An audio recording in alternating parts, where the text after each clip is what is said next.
The morning sun cast long shadows across the training grounds of Nexus Military Academy. Cadet Hannah wiped sweat from her face as she finished her daily run. Around her, alien students of all shapes and sizes were doing their own exercises. Some had forearms, some had blue skin, and some were twice as tall as her. But all of them looked at her the same way, like she did not belong here. Hannah was human.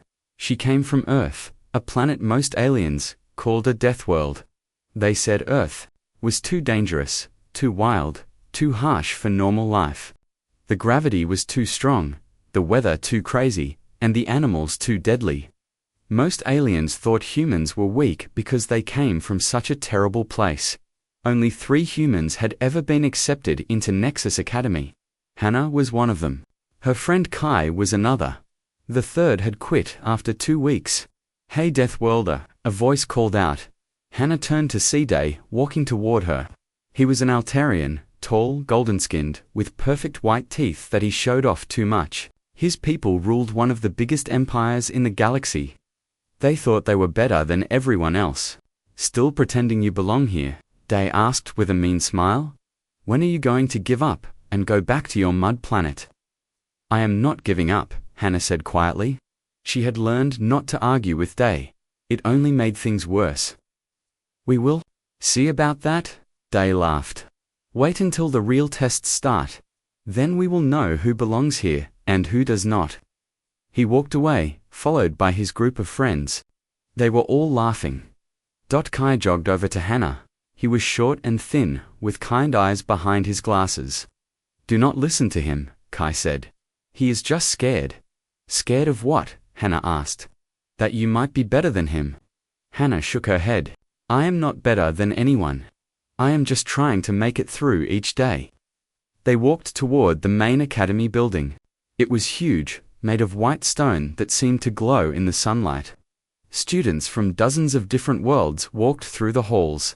Some floated, some crawled, some moved in ways Hannah had never seen before.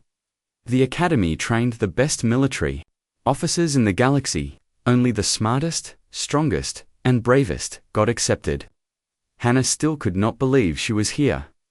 In the main hall, a crowd was gathering around a large screen. Hannah and Kai pushed through to see what was happening. On the screen was Commander Veltar. He was a Catherian with 4 strong arms and grey skin covered in scales. His yellow eyes were cold and hard.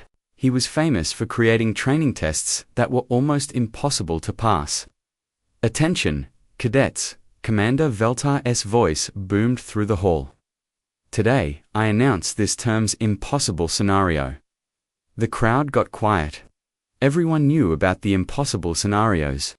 They happened 4 times a year. Most students who tried them failed completely. Some got hurt. A few had quit the academy afterward. "The challenge is simple," the commander continued. "Escape from detention cell 7 in under 30 minutes. Worried whispers filled the hall. Detention cell 7 was legendary. It was designed by the galaxy's best engineers to hold the most dangerous criminals. No one had ever escaped from it. "The current record is 43 minutes and 12 seconds, Commander Veltar said. "Set by General Vorthok of the Altarian fleet, 20 years ago." Day's chest puffed up with pride. General Vorthok was his uncle.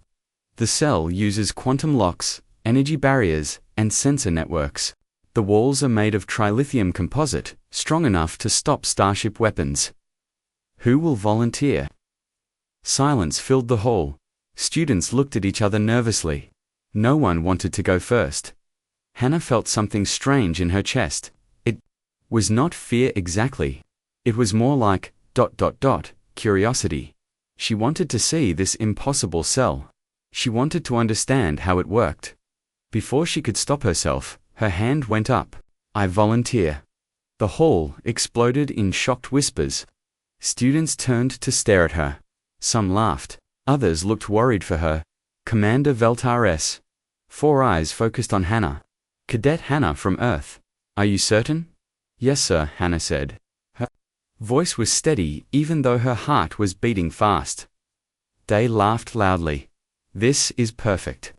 The Deathworlder thinks she can do what trained soldiers cannot. How long do you think she will last? 5 minutes, 10. I give her 3 minutes before she starts crying, another Altarian said. More students joined in the laughter. But not all of them. Yuki, a quiet Zenthari girl with silver skin, watched Hannah with curious eyes. She did not laugh. Very well. Commander Veltar said. Report to detention level 5 in 1 hour. You will have exactly 30 minutes once the test begins. The crowd began to break up. Students walked away in small groups, all talking about the crazy human who thought she could escape the impossible cell. Kai grabbed Hannah's arm. Are you sure about this? He asked quietly. No, Hannah admitted. But I have to try. Why? Hannah thought for a moment. Because everyone expects me to fail. Maybe they are right. But maybe they do not understand humans as well as they think they do. An hour later, Hannah stood outside detention cell 7. The hallway was packed with students and teachers who had come to watch. Most looked excited to see her fail. Commander Veltar checked his timer device. The cell contains everything I described: quantum locks, energy barriers, motion sensors, and trilithium walls. You have 30 minutes to get out. If you cannot, we will open the door for you. What if I get hurt? Hannah asked. Medical teams are standing by, the commander said. Though I should warn you, the cell is designed to stop beings much stronger than humans. Day called out from the crowd. Just give up now, and save yourself the shame. Hannah ignored him. She looked at the heavy metal door of the cell. It looked impossible to open. The walls around it were thick and smooth. There were no windows, no weak spots she could see. But Hannah had grown up on Earth. On Earth, impossible. Things happened every day. Animals found ways to survive in places nothing should live. Plants grew through concrete. Water carved through mountains, given enough time. Humans had learned to survive on a world that tried to kill them every day. Maybe that made them different. Maybe that made them see possibilities others could not. Are you ready, cadet? Commander Veltar asked. Tonna took a deep breath. Yes, sir. The heavy door slid open with a loud hiss. Inside was darkness. Hannah stepped forward into the impossible cell, and the door slammed shut behind her. The door closed behind Hannah, with a sound like thunder. The cell was dark for a moment, then lights came on slowly. She found herself in a square room about 10 feet wide. The walls were smooth and grey, with no marks or cracks anywhere outside. She could hear students talking and laughing through speakers in the ceiling. Look at her just standing there. Day's voice came through clearly. She does not even know where to start. The poor thing looks lost, another student said. Someone should tell her, this is not a game. Commander Veltar's voice cut through the chatter. Silence. Let her work. But the students kept whispering among themselves. Hannah could hear every word. I heard humans are not very smart, one alien said. Their brains are smaller than most species, another agreed. She will probably hurt herself trying to break down the door. Hannah ignored the voices and looked around her prison. The cell was exactly what Commander Veltar had described. 3 walls were made of smooth trilithium composite. The 4th wall had a door with no handle, no keypad, and no visible lock. Just smooth metal. She walked to the door and pushed against it. It did not move at all. She might as well have been pushing against a mountain. Above the door was a small, red light that blinked every few seconds. That had to be part of the quantum lock system. She had read about quantum locks in her studies. They needed 3 different biometric scans to open fingerprints, eye patterns, and DNA. Without all 3 matching signals from an authorized person, the door would stay locked forever. Along the top of each wall, blue energy barriers hummed. Quietly, they looked like thin lines of lightning frozen in place. Hannah knew better than to touch them. Energy barriers could burn through most materials in seconds. In each corner of the room, small round sensors watched her every move. They were motion detectors, heat sensors, and sound pickups, all in one. If she tried to break anything or make too much noise, alarms would sound and security forces would come running. The floor was solid metal with no gaps or weak spots.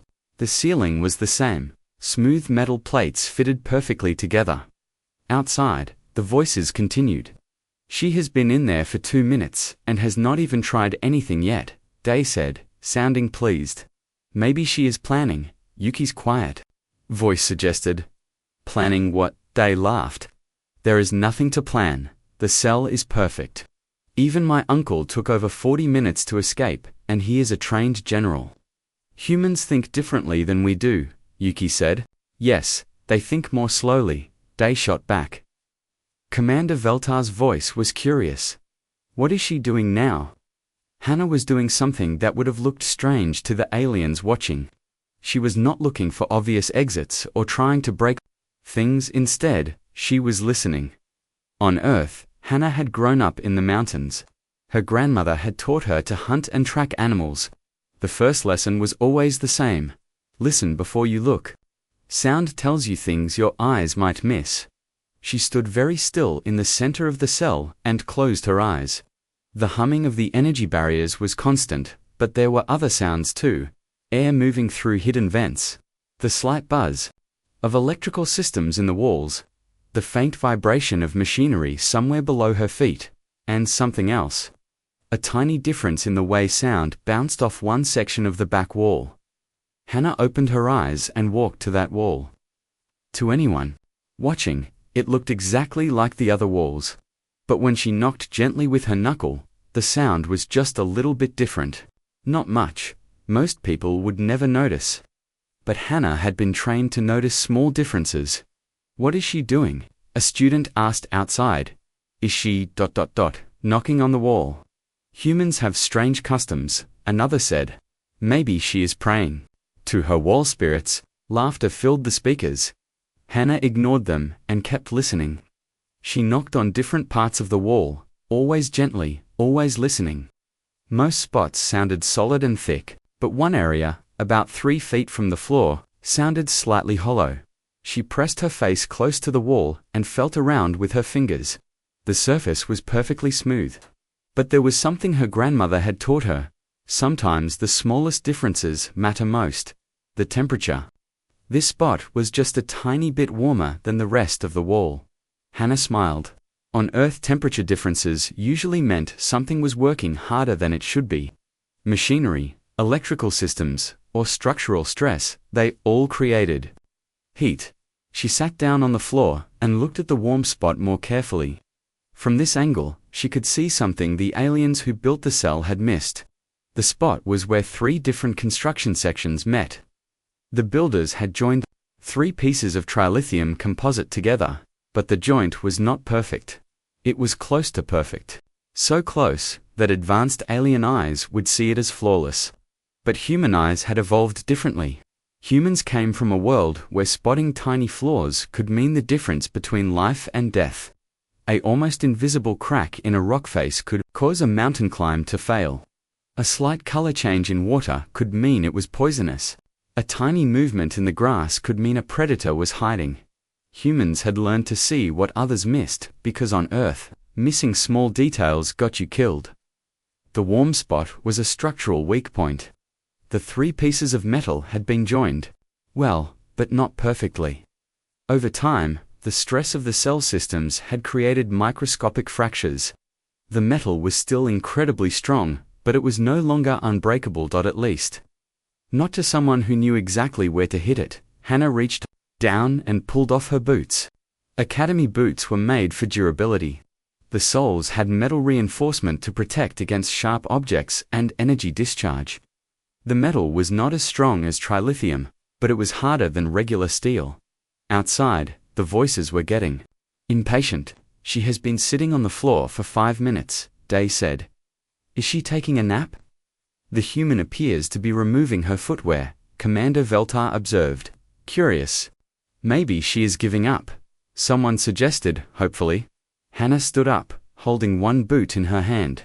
She had grown up in Earth's heavy gravity, which was almost twice as strong as the artificial gravity in the academy. Her bones were denser, her muscles stronger, and her reflexes faster than most aliens realized. More importantly, she had grown up learning to survive. Her grandmother had taught her that sometimes the best tool was the one you already had. Sometimes the best weapon was the one nobody expected. She looked at the warm spot on the wall one more time, calculating angles and force. Her heart was beating fast, but her hands were steady. Outside, she could hear Day making a bet with another student about how long she would last. Hannah smiled grimly.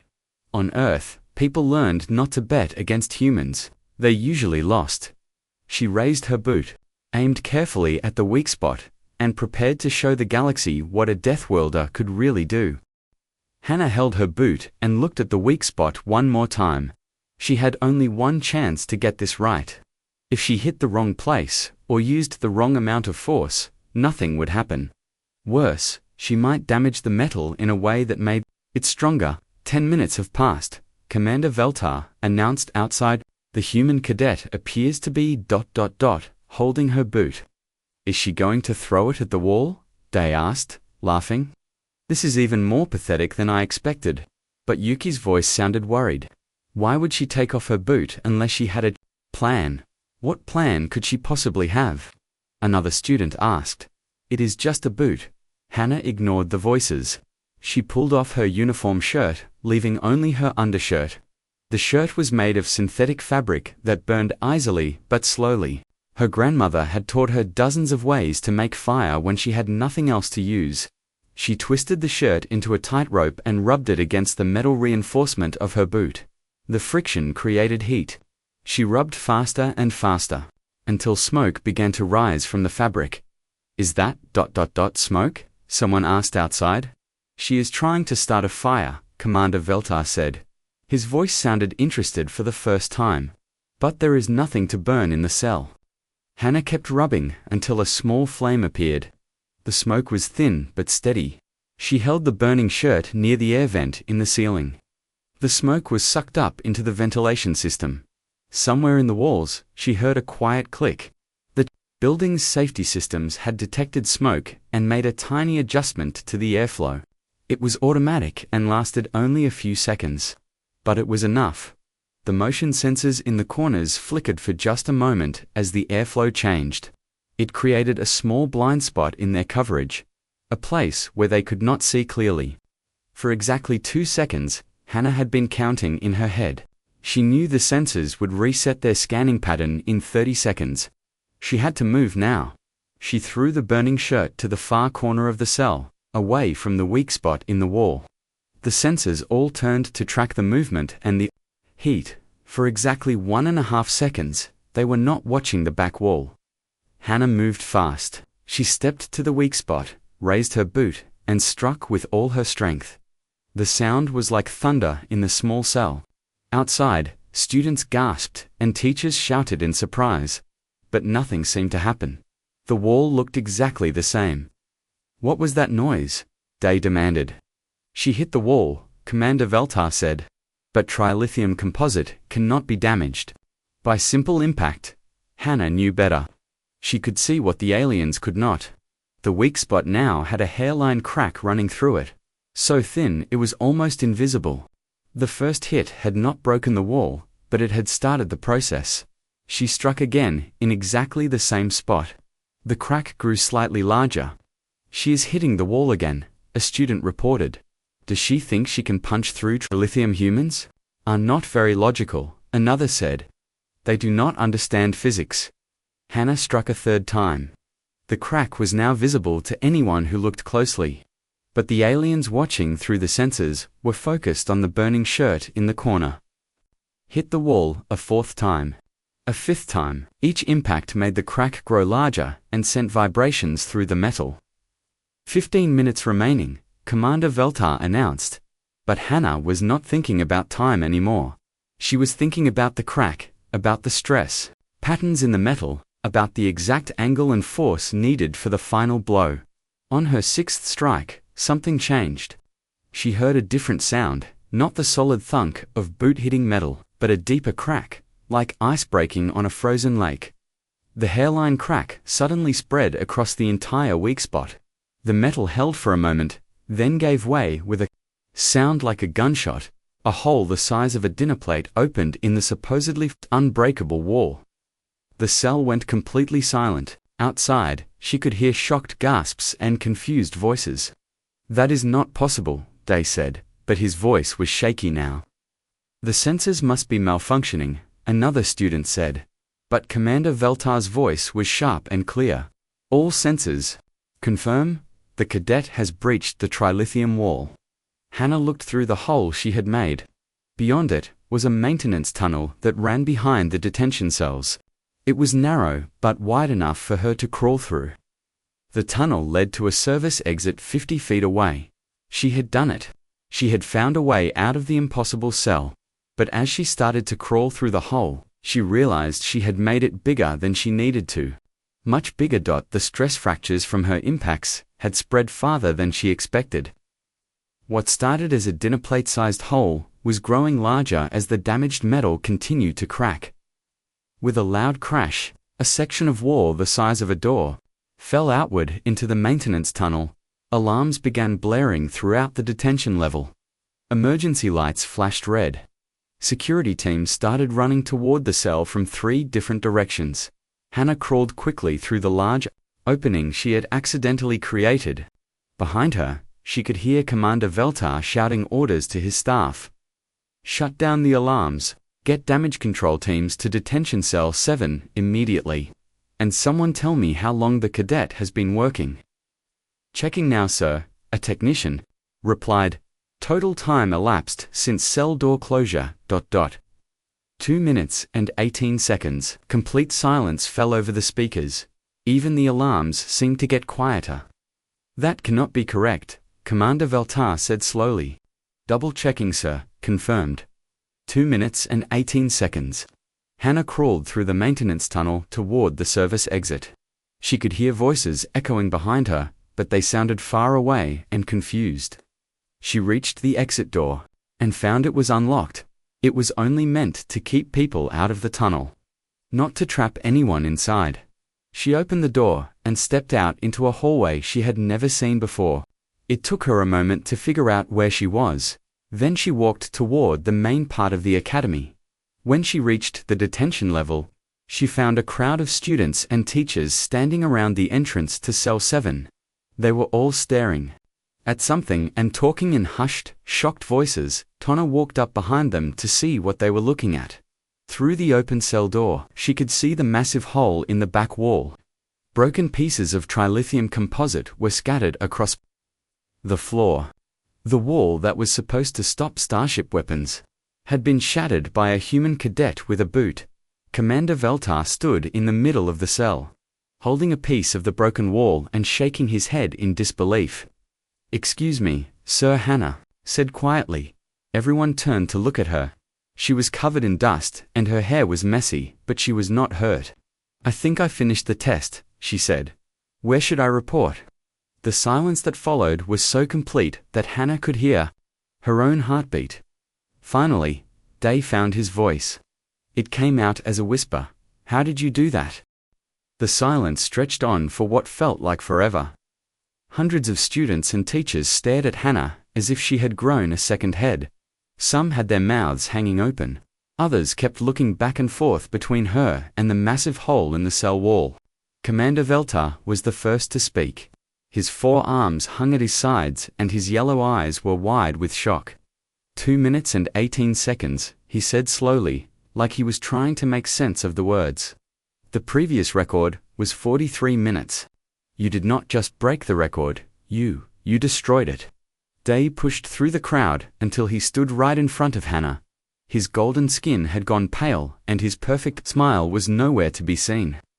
"That is impossible," he said, but his voice was shaky. "Humans are weak, everyone knows that. Your planet has strong gravity, yes, but that does not make you strong enough to break trilithium composite." "I did not break it," Hannah said honestly. "I found a weak spot and used it."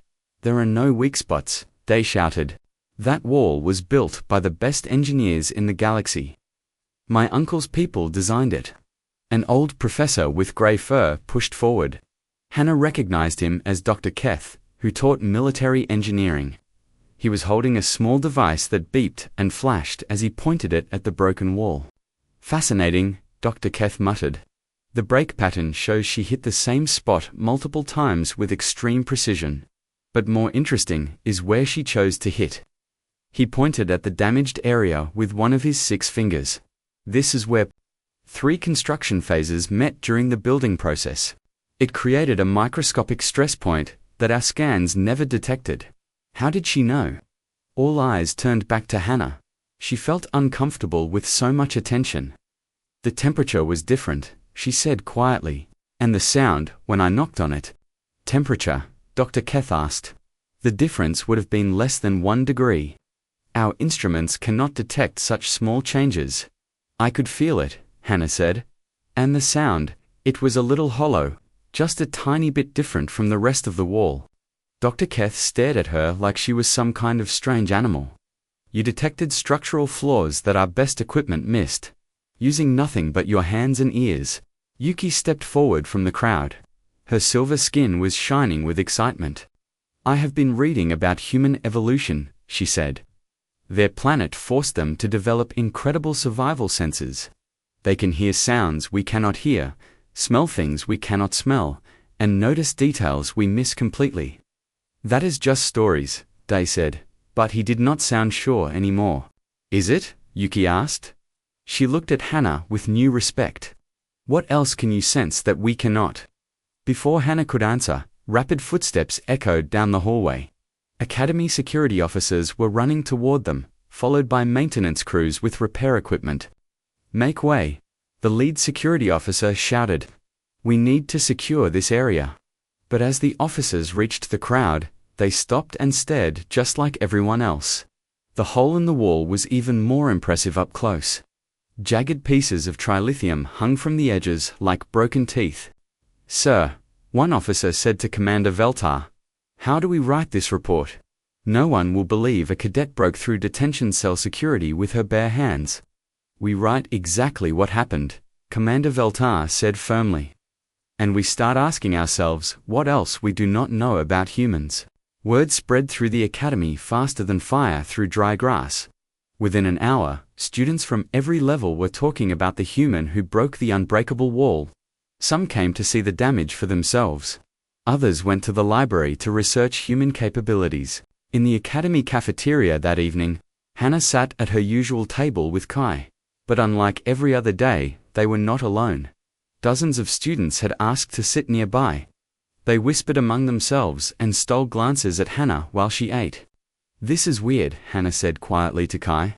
I do not like all this attention. Get used to it. Kai grinned. You are famous now. The human who did the impossible. Yuki approached their table, carrying a datapad filled with information. May I sit with you? She asked politely. Hannah nodded, and Yuki sat down across from her. I have been researching human military history, Yuki said. The stories are incredible. Is it true that humans once fought a war for 6 years against enemies who had better weapons and more soldiers? Which war? Kai asked. We have fought lots of wars like that. Yuki's eyes went wide. Lots of them. Humans do not give up easily, Hannah said. My grandmother always said that Earth taught us to keep fighting even when things look hopeless. Your grandmother sounds wise, Yuki said. I would like to learn more about human survival techniques. Would you teach me? Before Hannah could answer, Day appeared at their table. But he looked different than before. His arrogant smile was gone, and his shoulders were hunched like he was carrying a heavy weight. I owe you an apology, he said to Hannah. The words seemed hard for him to say. I was wrong about humans. About you. Hannah was surprised. She had expected Day to make excuses or claim she had cheated somehow. Thank you, she said simply. My uncle is coming to visit the academy next week, Day continued. He wants to meet you, the human who broke his escape record. He is not angry, Hannah asked. Day actually smiled a little. He is impressed. He said any warrior who can find victory where others see only defeat deserves respect. As Day walked away, more students approached the table. They all had questions about humans, about Earth, about how Hannah had known where to hit the wall. But the most interesting visitor came just as dinner was ending. It was a tall, thin alien with blue skin and large black eyes. Hannah had never seen his species before. "Cadet Hannah," he said in a strange musical voice. "I am Assistant Admiral Zekron from Galactic Defense Command. I have been sent to speak with you." The cafeteria went completely quiet. Assistant admirals did not visit the academy to talk to cadets, especially not first-year cadets. "Is something wrong, sir?" Hannah asked. "On the contrary," the admiral said. "Something is very right. Your escape today has raised important questions at the highest levels of military command." He paused and looked around at all the listening students. Questions about what humans might be capable of in real combat situations. Questions about whether we have been thinking about your species all wrong. Hannah felt a chill run down her spine. What kind of questions? The admiral smiled, but it was not a friendly smile. It was the smile of someone who had just realized they were holding a very powerful weapon. "The kind of questions that change how wars are fought," he said quietly. "Pack your things, cadet. You are being transferred to advanced tactical training." Immediately, the cafeteria erupted in shocked voices and excited whispers, but Hannah barely heard them. She was thinking about her grandmother's words. Sometimes the most dangerous thing about humans is that everyone underestimates them. She was beginning to understand that her escape from the cell was not just about breaking a record. It was about changing how the entire galaxy saw her species, and she was not sure if that was a good thing or a very dangerous thing. 3 days later, Hannah stood in a room she had never seen before. It was on the top floor of the academy, where only the highest-ranking officers were allowed. The walls were covered with star maps and tactical displays showing battles from across. The galaxy dot sitting behind a massive desk was Admiral Korthok, the superintendent of the entire academy. He was a Vorthan tall, with dark purple skin and 3 eyes that never seemed to blink. He was one of the most powerful military leaders in the galaxy. Next to him stood Assistant Admiral Zekron, who had spoken to Hannah in the cafeteria. Also in the room were Commander Veltar and Dr. Keth, along with several officers Hannah did not recognize. "Sit down, cadet," Admiral Korthak said. His voice was deep and commanding. Hannah sat in the chair across from his desk. It was much too big for her, making her feel even smaller than usual. "Do you know why you are here?" the admiral asked. "Because I broke the wall, sir," Hannah said. "Because you changed everything," Admiral Korthok corrected. "In 2 minutes, you destroyed assumptions we have held for decades about human capabilities." He pressed a button on his desk, and a holographic display appeared in the air between them. It showed the broken wall from the detention cell, with measurements and analysis data floating around it. "Our best engineers have studied your escape," the admiral continued. "They have reached some disturbing conclusions." "Disturbing, sir?" Hannah asked. Dr. Keth stepped forward. "The techniques you used suggest that humans can detect structural weaknesses that our instruments cannot find. You can hear frequency differences our ears cannot catch. You can feel temperature changes our skin cannot sense. This raises important questions," Assistant Admiral Zekron added. "If one untrained human cadet can do this, what could a team of trained human soldiers accomplish?" Admiral Korthok leaned forward in his chair. "Tell me, cadet, are your abilities typical for humans, or are you special in some way?" Hannah thought about the question carefully. "I do not think I am special, sir. My grandmother taught me to hunt and track, but lots of humans know how to do that. We all grow up learning to notice small things because our planet is dangerous." "All humans?" Commander Veltar asked. "Most of them, sir. You have to learn to spot danger quickly on Earth, or you do not live very long." The officers exchanged worried looks. "Show her the report," Admiral Korthok said. To Dr. Keth, Dr. Keth activated another holographic display. This one showed battle plans and ship designs. "Since your escape, we have been reviewing human military history," Dr. Keth explained. "The patterns are ... concerning. Humans consistently win battles they should lose. They find weaknesses in enemy defenses that should not exist. They adapt to new situations faster than any other species we have studied. We thought this was just luck or desperation," Assistant Admiral Zekron said. "Now we realize it might be something else entirely." Admiral Korthok stood up and walked to the window that looked out over the academy grounds. Below, students from dozens of species were training together. For 50 years, this academy has trained the galaxy's finest officers, he said. We have taught them strategy, tactics, and leadership. But we have never had to consider that one species might have natural advantages we do not understand. He turned back to face Hannah. Your escape has forced us to reconsider everything. If humans can find flaws in our most secure facilities, what does that mean for our military planning? Our defense systems? Our entire approach to warfare? Hannah felt overwhelmed, sir. I just wanted to pass the test. I did not mean to cause problems. You did not cause problems, Admiral Korthok said. You revealed opportunities and threats. Threats, sir? Think about it from our perspective, Assistant Admiral Zekron explained.